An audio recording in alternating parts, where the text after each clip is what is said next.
Thank you for tuning in to Tanaka TV, the best and future biggest fight channel on YouTube. Don't forget to hit that like, that comment, that subscribe button, people. We're trying to get this channel to over 1K by the end of the year. I don't care what K it is. It could be 1K, 2K, 3K, 4K, 5K, 6K, 7K. I don't care what it is as long as we're in the Ks. So thank you for those who support me, who support this channel, and those who will support this channel in the future. Now, today we're going to talk about one of my favorite series that involves martial arts, that involves fighting, that involves a good story.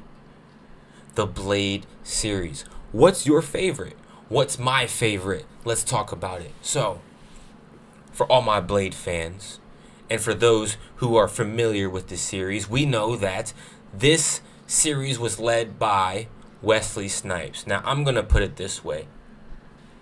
I wish that we got to see more of Wesley Snipes and his martial arts capabilities in movies.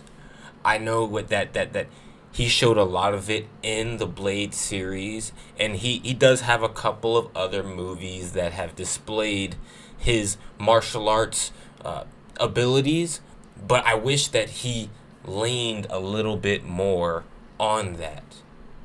And so if we're going to talk about what Blade is your favorite, what's my favorite, this was very hard for me to determine because I love all of the Blades, 1 through 3. I think that they all had a good storyline and really good action for its time, and even in today's time. But if I had to choose, I think I might go with 2. I think I might go with Blade 2. Now, I say that because Blade 2 had a bit of a different storyline that I really haven't seen out of other vampire movies and out of other martial arts movies. I like the fact that they added in something that was creative when it came to vampires. This was a new breed of vampire, right? It was like a super vampire, and that was something that Blade needed to go up against. Now, I know that Blade 3, he ended up going against Dracula, and that's top tier matchups when it comes to vampires, when it comes to the Blade series. But I really liked the overall storyline behind 2. That new breed of vampire, that new breed of vampire that you didn't really understand, you didn't know what to expect from this new breed of vampire. Could they be in the sun? And then later on you found out that that wasn't really a thing with them, but you saw that their jaws could widen out, and it didn't take, them just sucking on your neck, them just sucking on your arm. They could literally suck your whole face. Pause. They could literally do that. And then they were a bit stronger, a bit faster. They were a new breed of vampire that, in my knowledge, we have never seen in the lore of vampires. And that's what really caught my attention. And then there were a lot of scenes that really had you on the edge of your seat, when they were in the, I think they were in the sewer areas, and you would just see hordes of those new type of vampires coming, and Blade was able to build a whole team around what was going on, and a lot of them died. And then there was a vampire who was trying to become a new vampire, and he ended up backstabbing the team. And there was just so many loopholes around this movie that like I said, the action can take you but so far. And the action was incredible in this movie. But the storyline is what kept me in the movie from start to finish. And it's one of those things where it's it wasn't just an action movie. Like I believe 3 was. 3 was an action movie.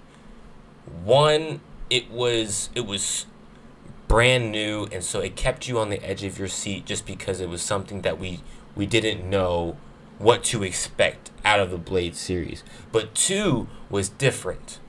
It was like an action slash suspense because you didn't know what to expect out of these new vampires. And I think that's what carried this movie so far, was that, okay, you have regular vampires, but these new vampires were on something else. They had something else. They were a bit stronger, they were a bit faster, and they could beat the average vampire. And you didn't know to what extent and how Blade was going to maneuver around this. And so I'll give it 2. And 3 will be the runner-up, right? Because for me, 3, I mean, it had the action stars. It had the Jessica Biels. It had Triple H in it. It had, hold on, I don't want to get any of these names wrong. So it had Wesley Snipes, of course. It had Jessica Biel. It had Triple H. It had what? Callum Keith Rennie, John Mitchell Higgins. It had Dominic Purcell, who was Dracula, or as they like to put it in this, Drake. They added a little bit of a new age flair to it, even though this movie was 2004. Okay. They had, wait, I know they had, what, Reynolds? Where's Reynolds? They had Ryan Reynolds in this movie, and he was hilarious in the movie. And like I said, that matchup between Blade and Drake was crazy. You didn't even know how that was going to play out. And so I'll give it to number 2, and then I'll give it number 3 as the runner-up. But I love all 3 of the movies. So comment down below, people, what you think is your favorite Blade series. I know I've got some Blade fans out there, and I've been hoping to see a Blade 4, but I don't know if we're going to see it from Wesley Snipes. And to be honest, I don't really see an actor in the acting field right now with Wesley Snipes' acting capabilities and his martial arts capabilities that will be able to fill the shoe that Wesley Snipes left. I think Wesley Snipes is a very underrated martial artist, and I think a lot of that is because of the roles that Wesley Snipes has been in for the majority of his career. And so, like I said, comment down below what your favorite Blade is. I would love to hear it. Is it 1, 2, or 3? Thank you guys for tuning in, and I'll catch you guys on the next one. Peace.